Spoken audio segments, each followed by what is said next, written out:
তোমরা চিন্তা করো, ওয়াল তানজুর নাফসুম মা কাদ্দামাত লিগাদ, ওই কবরের জন্য কি জমা করেছো, ওই কবরের জন্য কি পাঠিয়েছো।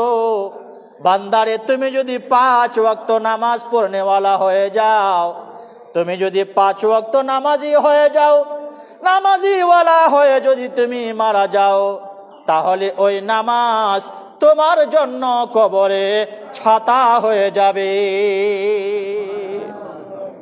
রোদ্রে তুমি যখন যাও, ছাতা ব্যবহার করো, ওই ছাতার কারণে তোমার রোদ তোমার লাগে না। ছাতার কাপড়টা তোমার রোদটাকে রক্ষা করে। তুমি যদি নামাজিওয়ালা হও, তাহলে আমার আল্লাহ তাবারক ওয়া তাআলা এই নামাজের বিনিময়ে তোমাকে কবরের আযাব থেকে হেফাজত করবে।